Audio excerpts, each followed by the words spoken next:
Shalom pemuda-pemudi Kristen Mendalo. Dimanapun teman-teman berada saat ini, semoga selalu dalam lindungan Tuhan Yesus. Pada kesempatan kali ini, saya akan membawakan renungan singkat. Kita akan sama-sama belajar mengenai kebenaran firman Tuhan. Oleh karena itu, kita minta kepada Tuhan untuk penyertaannya dalam doa. Kita berdoa. Terima kasih Yesus, terima kasih Bapa Allah yang baik. Tuhan, terima kasih, kami bersyukur buat saat ini Tuhan kami bisa belajar mengenai kebenaran firman-Mu Tuhan, di mana kami akan belajar tentang perenungan, yaitu persekutuan yang menghasilkan buah. Tuhan Yesus, tolong bimbing kami supaya kami selalu bisa mengutarakan apa yang ingin Tuhan mau, bukan apa yang ingin pikiran kami mau. Tuhan, bentuk hati kami, kuduskan kami Yesus, supaya kami layak menjadi anak-anak-Mu Tuhan. Layak Tuhan Yesus untuk mendapatkan kebenaran dari firman-Mu Tuhan, berkarya Engkau, bentuk hati kami Yesus, berkati kami Tuhan, berkati juga renungan ini Tuhan Yesus, berkati Tuhan Yesus semua anak-anak-Mu Tuhan Yesus dimanapun berada, supaya selalu di dalam lindungan Tuhan. Terpuji nama-Mu Tuhan Yesus, kami siap Tuhan Yesus untuk merenungkan apa yang ingin Tuhan sampaikan kepada kami. Tolong berkati hati kami Tuhan Yesus, hanya di dalam nama anak Yesus Kristus kami berdoa dan bersyukur, amin. Jadi teman-teman semua, saya akan membawakan renungan mengenai persekutuan yang menghasilkan buah. Kata persekutuan, menurut teman-teman semua, apa itu persekutuan? Oke. Jadi, persekutuan itu berasal dari bahasa Yunani yang saya ambil dari kata bendanya, ada koinonia yang artinya partisipasi, lalu kata kerja koinoneo yang artinya mengambil bagian. Mengambil bagian ini dalam segala sesuatu. Persekutuan bukan hanya tentang perkumpulan bersama, melainkan persekutuan di mana perkumpulan itu terlibat mengambil sesuatu yang ada di dalamnya. Jadi, di dalam persekutuan itu, seperti yang dilakukan oleh jemaat Filipi, di mana jemaat Filipi mengambil bagian dalam mendukung Rasul Paulus yang saat itu sedang dipenjara untuk senantiasa memberitakan firman.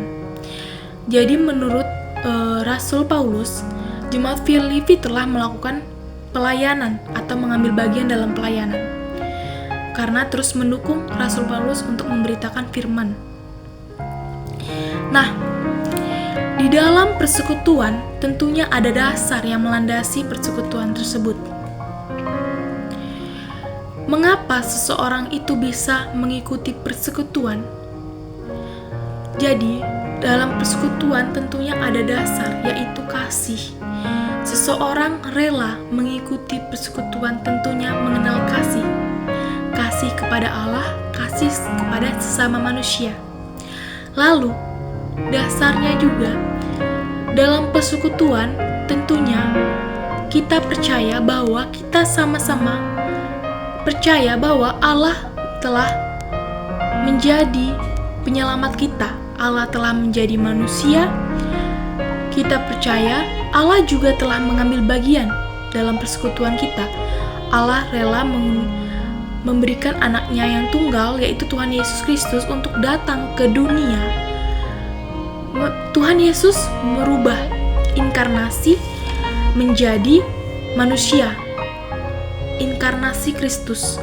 Nah, Tuhan juga mengambil bagian, turut mengambil bagian dalam kehidupan, di mana Tuhan rela menjadi manusia, sama seperti kita merasakan penderitaan yang luar biasa untuk menebus umat-umat manusia. Tuhan telah melakukan persekutuan bersama kita, di mana Allah Tritunggal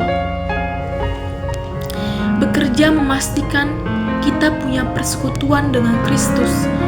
Bapa memilih kita sejak kekekalan supaya kita disatukan dengan Kristus. Lalu Tuhan Yesus mati di kayu salib supaya kita disatukan dengan Tuhan Allah. Dan Roh Kudus juga turut bekerja sampai sekarang untuk menerapkan kesatuan kayu salib di dalam hati kita, di dalam hidup kita. Jadi, di dalam persekutuan itu, semua orang, semua anggota sama-sama percaya bahwa kita berdasarkan atas kasih, lalu kita percaya bahwa Allah telah mengambil bagian dalam persekutuan kita. Segala sesuatu yang dimotivasi kasih kepada Allah namanya teosentris. Jadi kita mengasihi Allah, Allah juga mengasihi kita. Di dalam persekutuan, tentunya kita tidak berlandaskan pada perasaan kita. Kalau kita pikirkan, jika persekutuan dilandaskan oleh perasaan, maka ketika kita berbeda perasaan dengan anggota yang lain, mungkin kita akan kacau balau. Nah, oleh karena itu kita harus berlandaskan oleh Tuhan Yesus kasih-Nya. Baiklah, untuk apa Tuhan menciptakan persekutuan? Tentunya ada maksud Tuhan dalam menciptakan persekutuan. Persekutuan bukan hanya sekedar berkumpul, tapi di mana kita merasakan apa yang dirasakan oleh orang lain. Dalam persekutuan itu, Tuhan menginginkan kita memiliki rasa solidaritas, rasa kebersamaan, rasa menolong kepada anggota yang lain. Jadi, Tuhan punya tujuan kepada persekutuan kita, di mana yaitu persekutuan kita akan menghasilkan buah. Tuhan menginginkan persekutuan menjadi buah. Tuhan menginginkan persekutuan P3KM menjadi buah. Buah adalah sesuatu yang dapat dirasakan oleh orang lain yang dihasilkan dari pertumbuhan suatu pohon. Jadi, kita diibaratkan persekutuan ini diibaratkan sebuah ranting atau carang yang melekat pada pokok atau pohon. Jadi, supaya kita berbuah, tentunya kita harus melekat pada Tuhan Yesus. Di dalam Yohanes 15 ayat 1-5, antara kaitan carang atau ranting dengan pohon. Ranting itu tidak akan berbuah jika tidak melekat pada pohon, sama seperti ranting tidak berbuah kalau tidak tinggal pada pokok anggur. Seperti orang percaya, tidak berbuah tanpa Kristus. Oleh karena itu, kehidupan orang-orang yang bersekutu harus terus bergantung kepada Kristus. Jadi, Tuhan Yesus menginginkan persekutuan kita persekutuan yang berbuah. Bagaimana persekutuan yang berbuah itu? Adalah persekutuan yang melekat pada Tuhan Yesus. Mengapa kita harus menjadikan persekutuan kita persekutuan yang berbuah? Karena kita ketika tidak berbuah, maka Tuhan akan membuat kita mati atau kekeringan rohani. Seperti carang atau ranting yang tidak bisa menghasilkan buah, maka pohon itu akan ditebang. Jadi, kita harus senantiasa melekat kepada Tuhan Yesus supaya kita tidak dibinasakan atau tidak mengalami kematian rohani.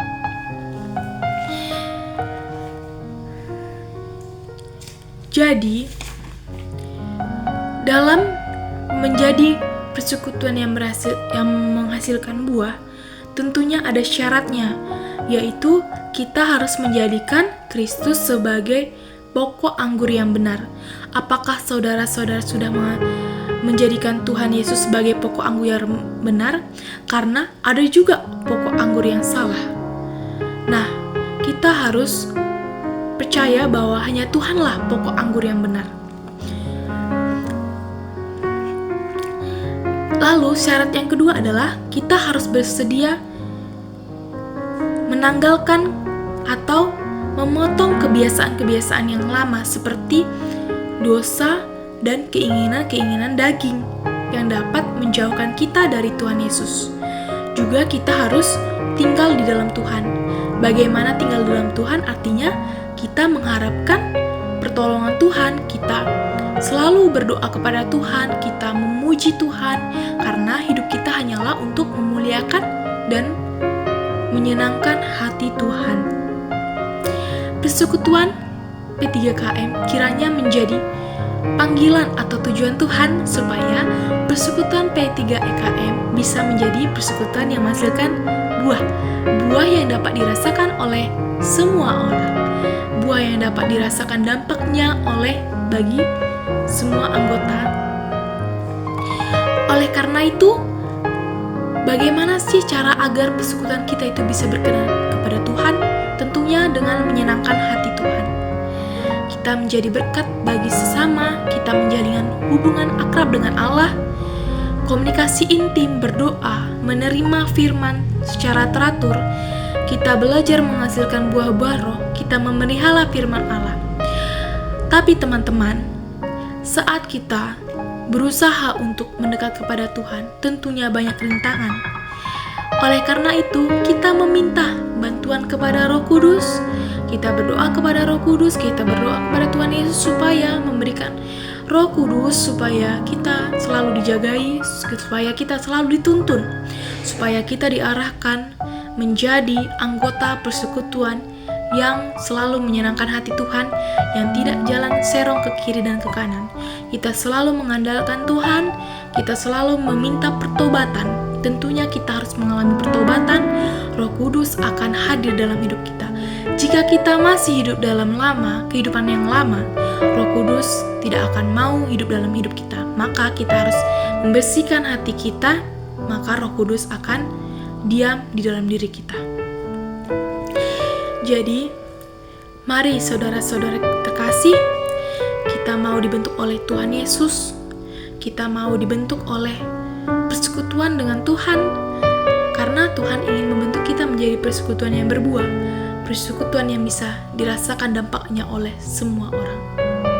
Kita nanti bisa membantu teman-teman kita, membantu teman yang selagi kesusahan, memberikan semangat, dan kita bisa merangkul teman-teman kita semua. Jadi itu yang bisa saya berikan pada renungan persekutuan yang menghasilkan buah. Semoga persekutuan P3KM dapat Tuhan bentuk menjadi persekutuan yang menghasilkan buah dan dampaknya dirasakan oleh semua orang. Baiklah, terima kasih. Kita akhiri renungan ini dengan berdoa lagi. Bapa yang baik, Tuhan Yesus, terima kasih buat renungan singkat yang Tuhan berikan, di mana kami telah merenungkan Tuhan bahwa persekutuan ini adalah persekutuan yang Tuhan inginkan, yang Tuhan dambakan, supaya persekutuan kami ini Tuhan berbuah manis yang bisa dirasakan oleh banyak orang. Tuhan, untuk menjadi persekutuan yang manis, tentunya kami akan memberikan Tuhan Yesus hidup kami untuk melekat kepada Tuhan Yesus. Bagaimana kami bisa melekat kepada Tuhan? Tentunya kami akan membuang segala kebiasaan lama kami, menanggalkan kehidupan lama kami, sehingga kami bisa melekat kepadamu Tuhan, dan Tuhan senantiasa memberikan kehidupan rohani yang baik kepada kami. Dan kami meminta pertolongan Roh Kudus supaya selalu menyertai kami, membimbing kami Tuhan Yesus menjadi anak-Mu yang Tuhan Yesus yang hidup dalam persekutuan yang berbuah. Tuntun kami Tuhan, kami percaya Engkau tidak meninggalkan kami. Berkati hidup kami, masa depan kami Tuhan Yesus. Juga kami telah selesai Tuhan Yesus. Kiranya renungan singkat ini Tuhan Yesus bisa menjadi apa yang kami bisa ingat-ingat Tuhan Yesus, apa yang kami bisa rasakan dan bisa kami terapkan Tuhan Yesus, dan kami bisa mengambil bagian dari renungan ini Tuhan Yesus, dan kami bisa menerapkan dalam persekutuan kami, dan kami bisa membentuk persekutuan Tuhan yang Tuhan inginkan, yaitu persekutuan yang menghasilkan buah. Nah, permohonan kami Tuhan Yesus, tolong sucikan kami. Terima kasih Yesus buat kesempatan ini, kami sangat bersyukur. Kami akhiri Tuhan Yesus, dalam nama anak-Mu Yesus Kristus kami berdoa dan bersyukur. Amin. Shalom semuanya. Tak mau ku hidup bagi dunia.